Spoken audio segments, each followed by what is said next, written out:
Welcome into the Davis Football Show, everyone. My name is Nick Davis, and we're here with my brother Rob in the Davis Studios. Thank you so much for listening today. We are going to be covering all things football for you sports fans. This is the DFS.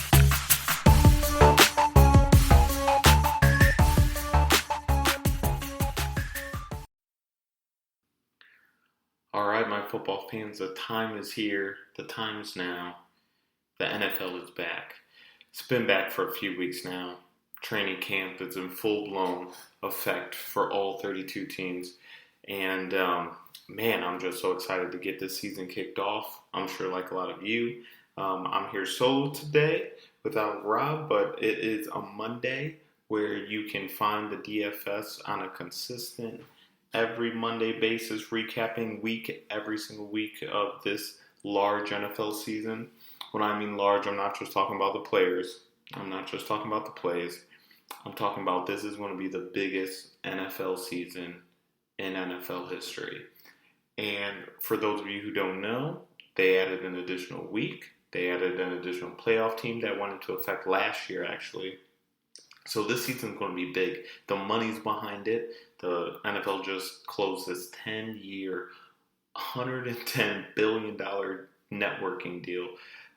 It's here to stay, and it's by far the biggest sport in the industry. No one's even close, and it does not look like anyone's catching up anytime soon. You want to know what the second biggest sport is? Oh yeah, that's right. It's college football. Football is the breadwinner when it comes to this. So I want to talk about today the players that cause for all this revenue, and that's ultimately the quarterbacks, right? Quarterbacks are the biggest players on the biggest teams in the biggest game. So recapping, really, I mean, there's so much to cover this offseason. Contracts, holdouts, who want to play, who doesn't want to play, teams that are looking to make a move, injuries, I mean, you name it. There's so much going on that, I mean, I can talk for days, but I figure what better way to kick off this season with the faces of the franchises, which are their quarterbacks, or you know, you're going to learn real soon what team doesn't even have one. But here we go. Let's kick this thing off. Number one, I'm going to kick off with my hometown Chicago Bears. I'm going quarterback Justin Fields here. I'm not going to even say the Red Rifle's name. He is, Justin Fields is the future. Justin Fields is looking extremely impressive. Louis Riddick just made a tweet today saying he isn't one to be hyping up rookies and how he isn't going to get attacked by those training camp heroes, but the information coming out has been that good. Justin Fields is an athletic freak. He's an Ohio State player who is extremely intelligent. I think he's going to have tons of success. He needs to be on the field week one. If he doesn't play week one against the Rams, I get it. Week two may be the better transition. But ultimately, he's the QB1 in Chicago, and the money that this kid is going to generate is going to be incredible. Just wait, just watch. I'm staying in the NFC first, if you haven't noticed. I'm going to do the NFC North. Green Bay is next with Rodgers. Does he want to play in Green Bay? I don't think so. Is he going to play in Green Bay? Yeah, you know why? Because he's being paid $36 million this year. Who's walking away from that money? I'm not walking away from that money. Do you know what I would do for $3 million? Let alone $36 million this year. He's going to play. He's throwing a little hissy fit to get some things to go his way. Green Bay is going to let him feel like he's getting his way by signing Randall Cobb and things like that. But Rodgers is in Green Bay, at least for another year. We'll see if Love is actually any good. Then we got Detroit with Jared Goff. Is Goff going to be good without McVay? Is he going to get to another Super Bowl without McVay? I mean, I don't believe so. But I am interested to see. And that is what is so impressive with all of these quarterbacks as I run down every team here is despite us knowing if the quarterback is going to be good or not, we're curious to see if they are. So even though me personally, I don't think Goff is going to be any good with the Detroit Lions, my buddy Doug may feel differently, but I don't. I'm interested to see. So I'm going to watch some Lions games to see if Goff is actually able to step up and be the player that he was ultimately drafted to be number one overall. Minnesota got Kirk Cousins. He's out right now with COVID, which is a huge deal. And he didn't actually test positive, from what I understand. He's just in close contact. But the way the rules are, like if you're not vaccinated, you got to be out for quite a while. And it's a real competitive disadvantage here, which is why being vaccinated is so important. And the league is kind of not ultimately like requiring it, but they're pretty much saying, look, at the end of the day, like this is a business, and for you to operate in this multi-million-dollar business, you need to protect it, and that's with getting vaccinated. So it's going to be interesting to see how that whole thing unfolds this year. But I do not believe the NFL is going to be screwing around with any games when it comes to rescheduling or canceling. There's going to be fans there, like there's going to be a much higher risk of people in these stadiums. So the NFL is not going to be, someone tested positive, let's just reschedule or push it back till Monday or Tuesday. They're just going to forfeit the team with outbreak, and it's going to be an L, and it's going to be some real money on the line. So watch out. That wraps up the NFC North. I'm going to jump to the NFC West because I do believe that's the best division in football. We got San Francisco, the Jimmy Garoppolo and Trey Lance situation. Trey Lance looks good too. I don't know.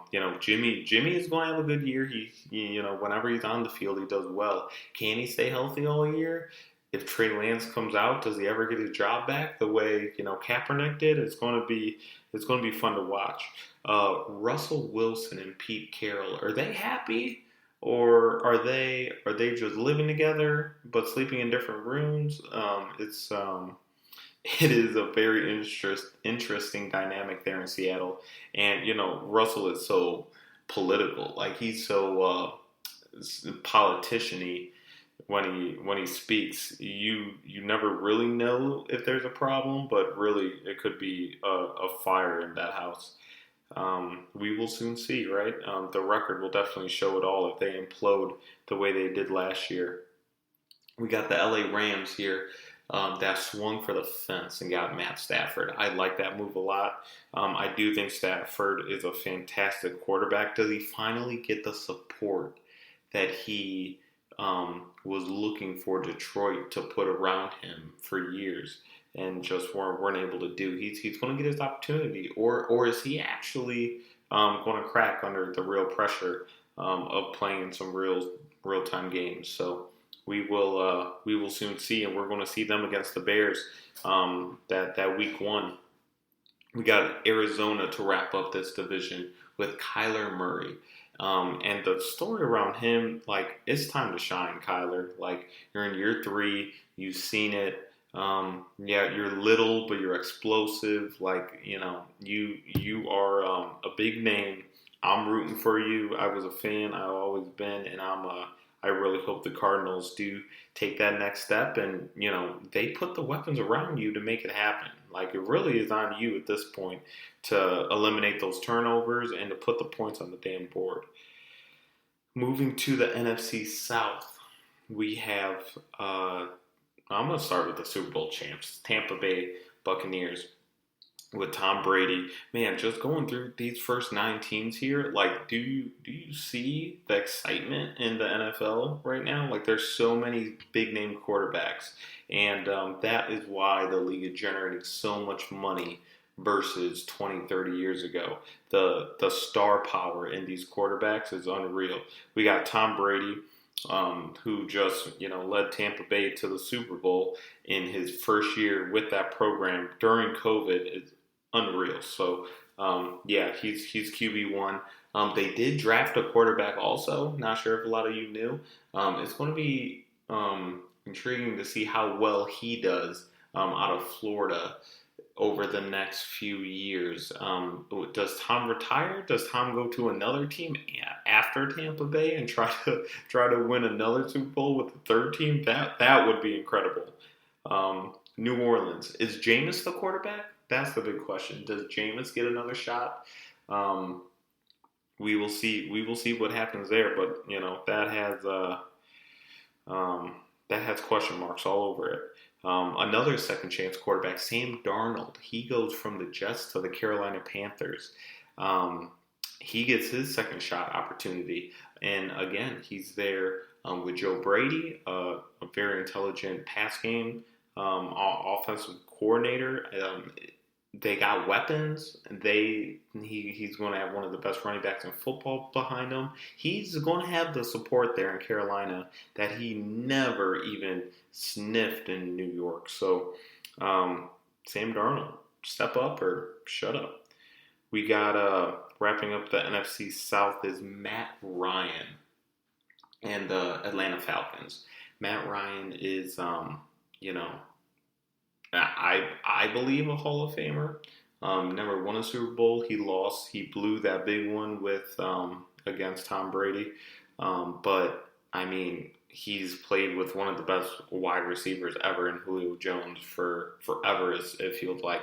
But he's gone now, baby. So are you going to make it happen? I mean, they only drafted Kyle Pitts, like one of the best receiving tight ends ever, from what they're saying. So we'll see if you can mold these young dudes, or are you just going to wither away and retire early?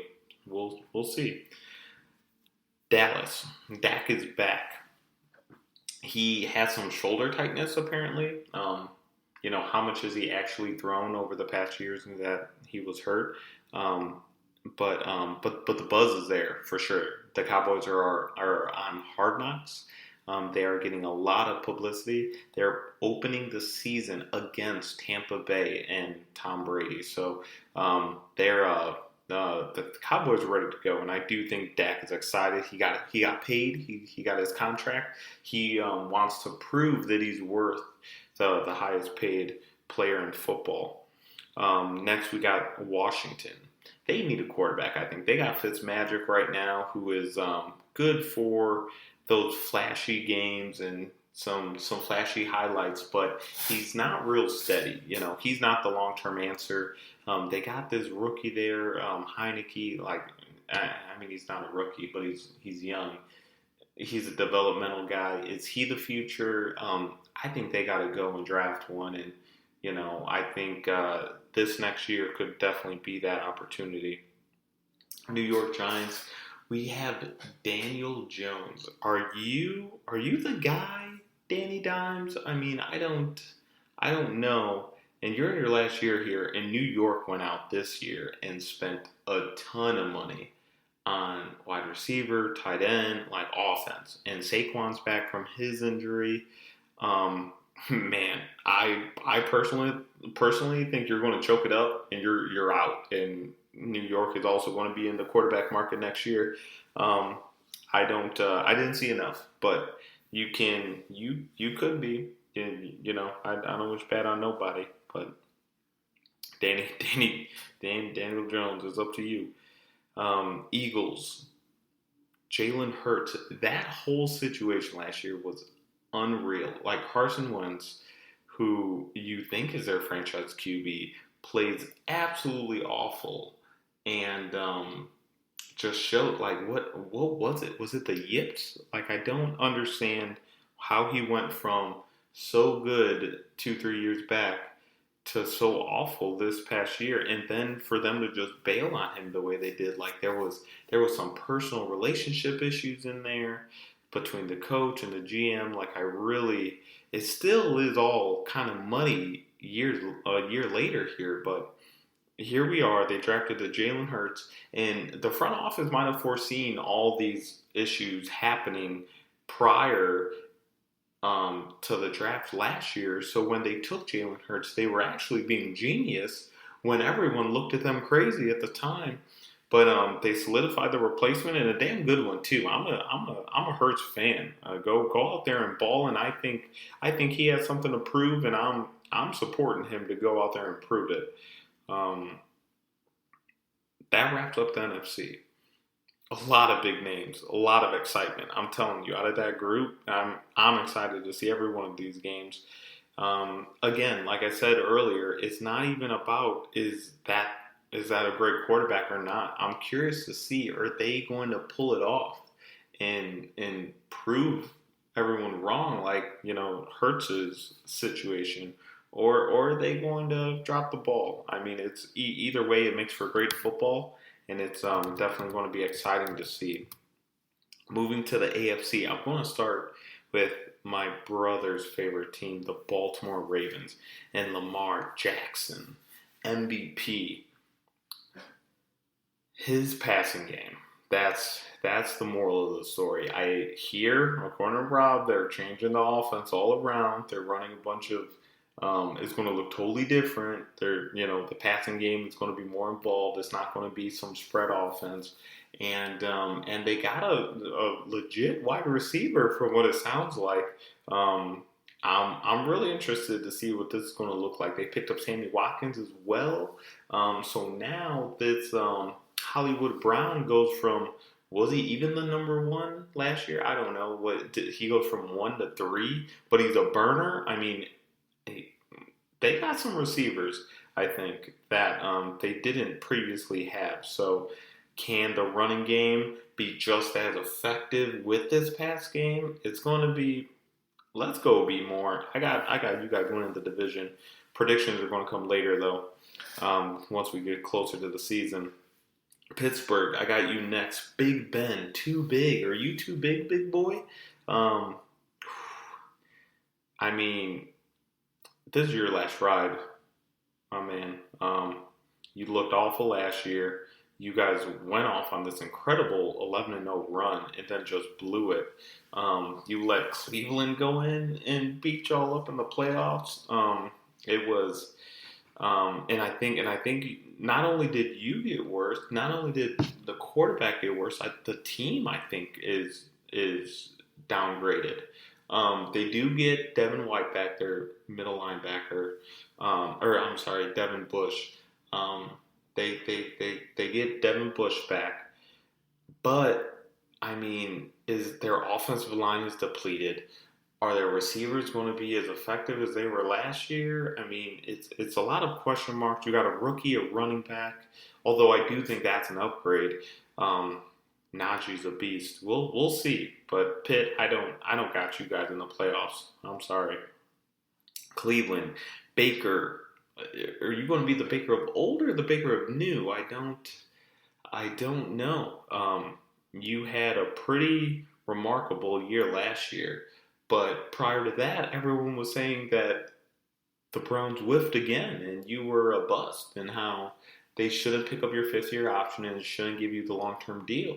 And I really believe that Coach Stefanski saved your job in a lot of ways and got that Cleveland offense running, but it was really running off of the best offensive line in football in the running game. I mean, shit, suit me up and put me back there. I'll look like an all-star too. But I don't think Baker is elite in any way. I think he's a Kirk Cousins. I think he's a Ryan Tannehill, a game manager that can, get it done with insane weapons around him, which is what he currently has. But if you break him off a big deal, there's no way he's carrying the team. Unless he surprises me this year. Unless I see something different this year. And I will be watching Cleveland games to see, because I know that's going to be a hot topic going throughout the year into next year. So we got Cincinnati wrapping this up. Burrow's sophomore season. Joe Burrow played really good. He got injured, couldn't finish the year, but he had an excitement around Cincinnati that wasn't there prior to his arrival, and that's what I'm talking about. Like with Baker, like is Baker able to like take a bunch of scrubs and win some games the way that Burrow did? And I don't know. And not only did Burrow, get some upgrades at receiver this year, I mean, they made some moves, and it's going to be exciting to watch some Cincinnati games. And I don't think I've ever said that in my life. Kansas City, moving into the AFC West. This division is also, I think, one of the best in football. Mahomes, right? I mean, he's the best player, signed the longest deal, the biggest deal ever. I mean, there's nothing else to say. I mean, they're the Super Bowl favorites, right? Coming out of the AFC. The LA Chargers, Herbert, are you still going to be explosive now that there's going to be fans in the stands? Now that the stadiums are not empty, are you going to be as explosive? I am going to watch every game to see, because I am so intrigued with how awesome he looked as a quarterback in his rookie year. It was unreal, and I really think Miami has a huge problem because they took Tua instead of this man. God, as great as I love the Miami coaching staff, the GM, the front office. I mean, I'm a Miami fan, and that has to be a constant conversation in that building. We got the Las Vegas Raiders next with Mr. Carr. Is this year will define Derek Carr's career? Are you going to ball out and Oakland's either going to extend, or not Oakland, Vegas. Vegas is going to extend you to something big if you ball out, or you're going to hit the market and sign somewhere. New York, Cleveland, Washington, Philadelphia. I mean, there's going to be places open, New Orleans, for you to go in and cash out and then ball out. Or are you going to have another awful year under pressure? Again, blame it on your bad defense. I don't care what the excuses are. And just be, that one guy that was a quarterback of the Raiders. I don't know. Denver, send some help. Who is your quarterback? I don't know. Is it Locke? Is it Bridgewater? I mean, I don't even think you guys know. All right. Wrapping up the NFC West, going to jump in the AFC West. Going to jump into the AFC South. Starting with the Indianapolis Colts. Are the Colts going to... So Wentz is out 5 to 12 weeks with the broken foot. Now, his availability has always been in question, right? The dude's injury prone. He's been... which is why, part of the reason why I think Philly wanted to move off, because he couldn't stay on the field. Now, 5 to 12 weeks, that's a huge gap. He could be out until week 2 and be ready to go mid-September, or he could be out until November, which is majority of the year. I mean, the window was just so broad on this thing, and I really think it's going to be closer to the back end. I think they wanted to give an early window to leave some optimism in the clubhouse, but I think it's closer to 12 weeks that he's done. Why put that why make it so long if it wasn't a possibility to be that? So I think they're in bad shape. Mainly because the backup is Eason. Unless they do some blockbuster deal, then I don't know what they're going to do. And I don't think they come out of that division without a quarterback like Wentz there, even though their roster is stacked. When the O-line, the receivers, the defense, you name it. I mean, Indy's good. Maybe they make a trade again. I don't know. They just traded for Wentz. I don't see how that works. Next, Houston, Deshaun Watson. Are you playing, baby, or what? I mean, you got some personal stuff going on. It kind of sounds like you're getting a suspension thrown in here. How long is that going to be? 4 games, 8 games, 10 games? I mean, I don't know, right? I got a pretty good bet here. We're going to go over under 5 to 12 weeks. Is who plays more this season, Wentz or Watson? Or who you taking the over or under on with those two guys? Over under. DM me. Let me know what you think. Tennessee. You got Ryan Tannehill, right? I'm not gonna lie. Tennessee is one of the teams I am least looking forward to watching. Not because I think Tannehill is one of the worst quarterbacks in the league. He just has no spark. There's no energy. Like I know exactly the game I'm gonna watch when I watch Ryan Tannehill. What is the factor of me wanting to watch Tennessee is Julio Jones. How do you work with someone other than Matt Ryan throwing you the ball? How do you work in an offense with A.J. Brown and Derrick Henry, the king, back there? That's a strong ass offense. I'm excited to see that. Not Ryan Tannehill. Jacksonville, you got Trevor Lawrence, the number one pick.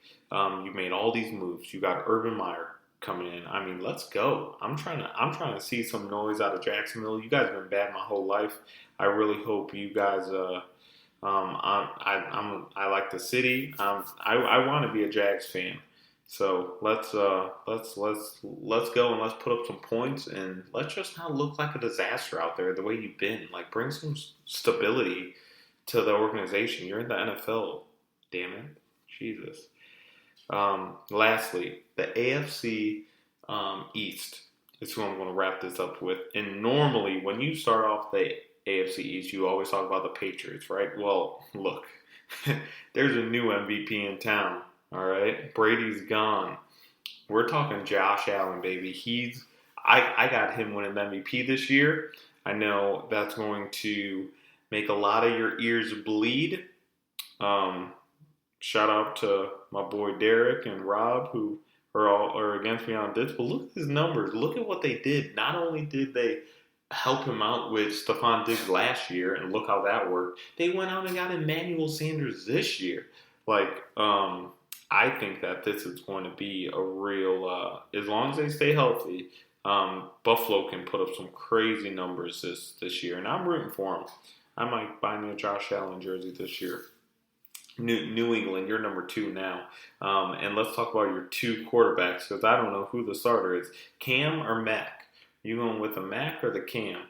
The Mac or the cheese? I personally would go with Cam. I think he's a better athlete. I think he's more experienced. You say Mac is more accurate with a better arm. I mean, maybe, but I mean, if you're a defensive player, who scares you? Is it Cam? I would be terrified of Cam running down my throat, not this Mac dude. Put Cam out there. Only pull him if he gets hurt or struggles. I don't know. New York Jets. We got Zach Wilson in a new coach, new system, new receivers, new defense. Like and he's a twig. I mean, he needs to bulk up a little bit. I do foresee him not being able to have a really good year this year. And just because there's too many elements at play, not that he isn't any good. I've seen the film. I think he has a lot of talent. I think he played in a system with not that much structure, though. And I think if he gets punched in the mouth, he's going to go off script real quick and look a lot like Baker did a couple years back, and how bad that looked. Thinking he's more athletic than he really is. I see that being a very difficult task. I don't think they have a winning record. They're nowhere close to the playoffs. But I'm gonna watch because I want to see what Zach Wilson does. And last but not least, we're going to end with actually one of my favorite teams that I'm looking to have a really good year is Miami and Tua. Like Tua, are you the truth? I was a fan of yours, and I want to see you do well. But I mean, there's a lot of, you're being compared to Herbert every day, and you're getting your ass kicked, my man. Are you hopefully with your boy Waddle there that you went to college with, and now Fuller, a speedster? I mean, they're putting the pieces around you to succeed. You're in year 2 now. You should be a little more comfortable and understand a little more of what defenses are going to try to throw at you, but you got to figure it out, and I really hope you do. You kept getting pulled for Fitzmagic last year because it looked like you were afraid to throw downfield. I really don't understand what that whole dynamic was, but he's gone now. You don't have that coach to help you out anymore, and you're the guy, and you're going to have to run this huge Miami franchise and make it happen, or move over and let somebody else do it. Someone else will come out of college next year and take that job if you're not good enough. So that is all 32 teams and the quarterbacks in them. By the end of the year, there's probably going to be some change. I think that with the extra game, it's going to be even more critical to have a solid backup quarterback, because if a quarterback goes down, I mean, 3-4 games can be the difference between getting in the playoffs or not. Every game matters, and that's why the NFL is so special. We don't play 7-game series in the playoffs. It's win or go home, and that's how you got to approach every single game. The effort level in every single game is unreal, and that is why the NFL is the best sport in America. I want to touch on one thing. This isn't a college football podcast, but Texas and Oklahoma going to the SEC, that happened. And I really see college football being more like the NFL, with an East and a West, or an NFC and an AFC. Just 2 big conferences that go head-to-head with each other. And it's probably going to be the SEC and the Big Ten. Everyone else can fall in place. And they'll be bigger. They won't have 12 or 14 teams. They'll, maybe have 20, 25. But out of, you take the 50 biggest schools, and those are your football programs, and all the best kids go there. Let's rock and roll, and let's be a funnel into the NFL and continue to build on this thing. And the move that they made is simply because of money. I just cannot stress enough how much. Football is great to watch on the weekend. We all have fun. We all really enjoy it. We play it in the backyard. But at the end of the day, it's a business. And these business decisions are being made with millions and millions of dollars at stake. It is a business that is so cutthroat and so ruthless. And it's what it's all about. Like the conferences, the changes, who gets rights to what teams are on what network. It's all money, and it's all relative. So let's go, baby. Football season's here.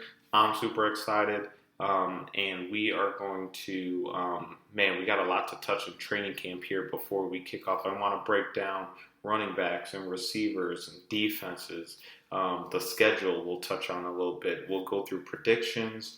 But I'm not like huge on touching on fantasy. I play it, but I'm not, some guru. But we could talk about that a little bit. It's a lot of things going on at play, and I think the big question, like in this whole thing, is COVID and how it's still real and it's still out there. And these vaccines on the players, some are pushing back, some are not. How that whole element of missing practice or missing games is going to affect actual schedules, because some of the best players are unavailable. It's going to get cutthroat. Like I said, it's a business, and at the end of the day, we're here to profit. Peace.